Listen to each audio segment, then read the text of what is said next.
Hey everybody, Matty here with Altcoin Buzz. Happy Saturday. I hope you're having a great weekend so far. We have been discussing Ethereum 2.0 quite a bit recently, but it seems like Neo is releasing 3.0. We'll be discussing that and their proposed roadmap. And then in the form of a tweet, we have an announcement about Tron 4.0, which is purportedly also coming. Zilliqa is also in the news today, as is Electroneum. We'll discuss all that and more, as well as a little bit of Twitter drama, interoperability, you could call it. We'll take a look at those things. Let's first examine the markets, however, on CoinGecko.com. We are up 0.5% on this Saturday at $256.1 billion right now. Bitcoin down over the last 24 hours, but kind of settling in perhaps to a new price range just above 9K at 9,137 currently, with a dominance of 65.7%. Okay, at Altcoin Buzz IO tweeting, while Ethereum is releasing 2.0, the following announcements have suddenly surfaced. Neo is releasing 3.0 and Tron is releasing 4.0. Let's remind you guys about the big news. Ethereum 2.0 is, of course, the main attraction, and as such, they have attracted thousands of validators. Article here by David. According to reports, Ethereum 2.0 testnet has attracted a lot of attention. So following its launch, the much anticipated Ethereum 2.0 testnet has gathered a ton of attention, and this has resulted in almost 30,000 validators being on board to keep the testnet running. 30,000. Based on recent reports, the Topaz testnet has now reached 29,300 validators, staking more than 1 million ETH, worth over $200 million. Preston Van Loom, CEO of Prismatic Labs, said, quote, "We're delighted to see the amount of community support and activity on Topaz. This is the first large-scale ETH2 testnet where the community controls a majority of the validators." Vitalik here chiming in just the other day on Twitter. Actually, I should say more than just the other day. This is back from the 14th of April, but mainnet configuration Ethereum 2 testnet.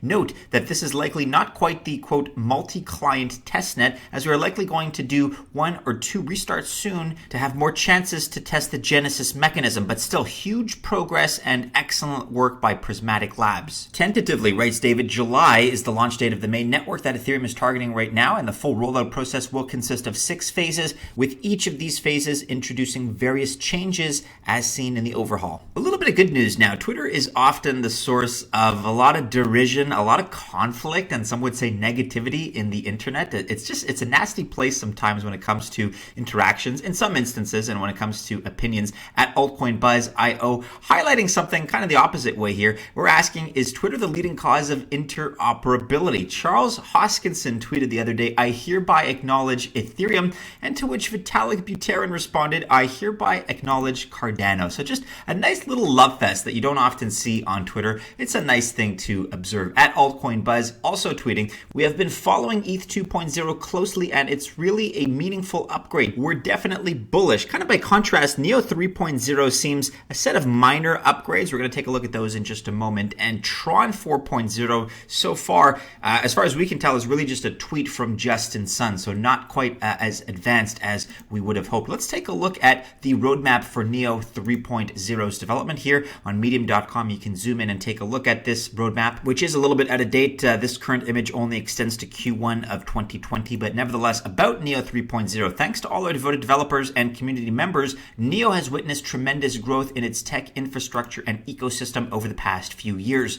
In 2019, Neo will take a steady step forward in the continuation of our vision of supporting large-scale commercial applications with blockchain tech. Now, as you can no doubt surmise, this article is a little bit out of date. In fact, it's from April of 2019. However, the scheduled launch for Neo 3.0 is in fact Q2 of 2020. You can take a look at some of the new features that are being promised here for Neo 3.0. It's nice to see that they seem to be adhering to the roadmap that they set out at this time, even I think before 2019, because I believe they began working on 3.0 in Q4 of 2018. So take a look at all the advantages that allegedly Neo 3.0 will soon offer. Again, let's hold them to this date, and it could change, of course, but as of right now, we're being told that Q2 of 2020. So that's really in the next few weeks or so is what we can expect realistically for, again, Neo 3.0. By contrast, we have Justin Sun here on Twitter who's telling us that Tron 4.0 is coming, and that's all we really have. Tron 4.0 is coming. That is the extent of the information we have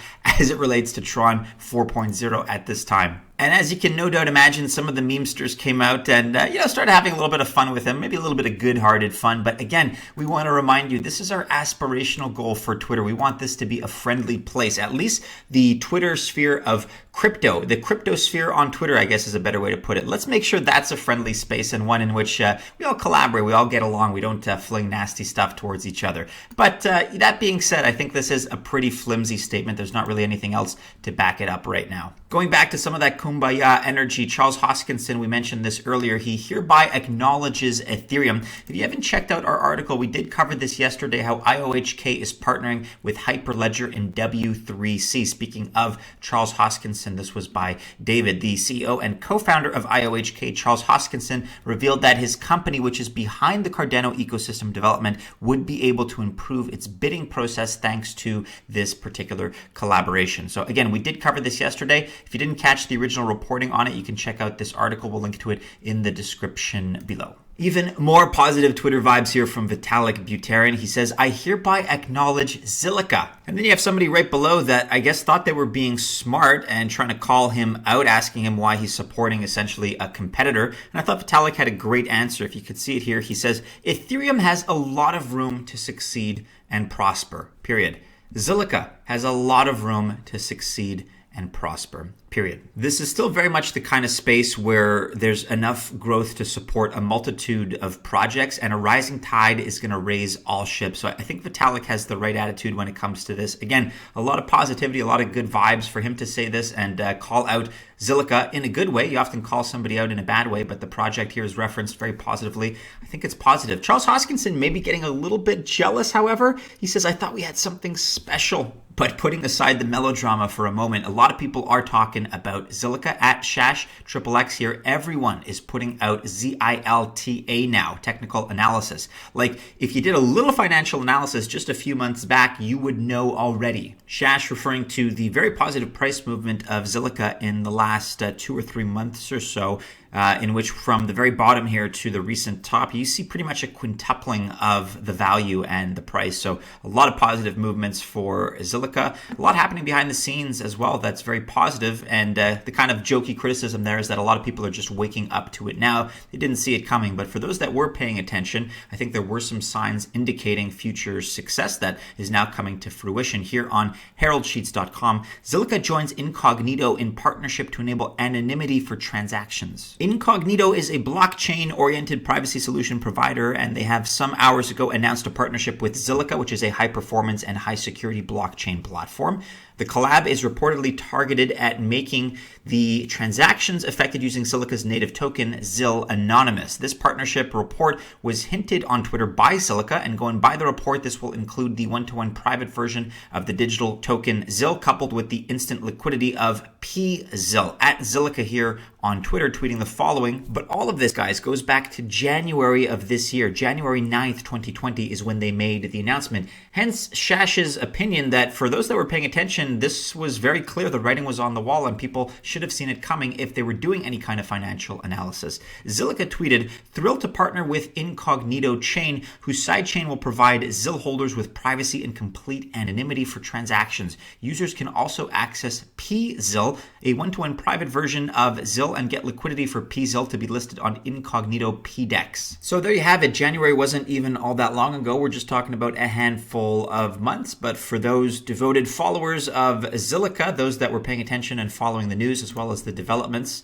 I think there was some optimism collectively shared by that group. And now it's nice to see that Vitalik Buterin has officially acknowledged Zilliqa. It's almost like a knighting. It's something very official, very heavy, right? So that's great to hear from Vitalik. And again, my comment stands, even though I said it kind of jokingly. I think really there is more room for collaboration, for positive support, even across competitive boundaries in this crypto space. We're all growing together. There's room for all of us, at least for now, to succeed. So I definitely encourage this kind of behavior. Kudos to Vitalik for exhibiting that kind of character. Finally, guys, for today on newslogical.com, we're talking about Electroneum, and their CEO, Richard Ells, said the following: Electroneum Phase 1 ends, Phase 2 begins with a focus specifically on liquidity. So the British mobile-oriented cryptocurrency Electroneum is now 30 months old, and the CEO of the blockchain tech, Richard Ells, is saying that the first phase of the project has ended with tons of achievements, thus the team is transitioning into the second phase. Richard said the team is proud to have achieved its goal, aside the fact that Electroneum is a mobile-based cryptocurrency that lets the unbanked population have access to finance easily. The ETN reward system introduced to distribute ETN to people was an important approach Electroneum used in achieving its adoption goal.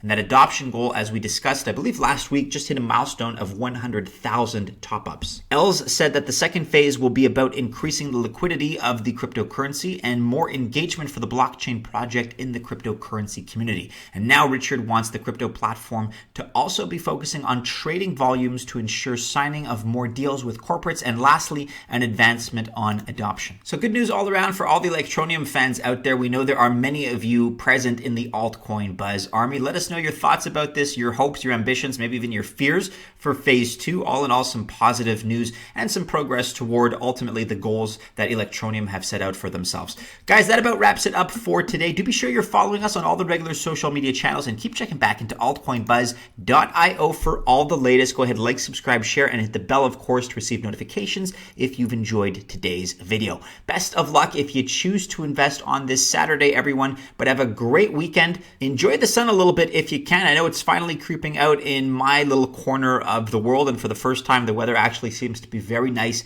and very pleasant. Either way, guys, enjoy it. Have a good one. And as always, we do hope to see you again soon in our next video. Take care.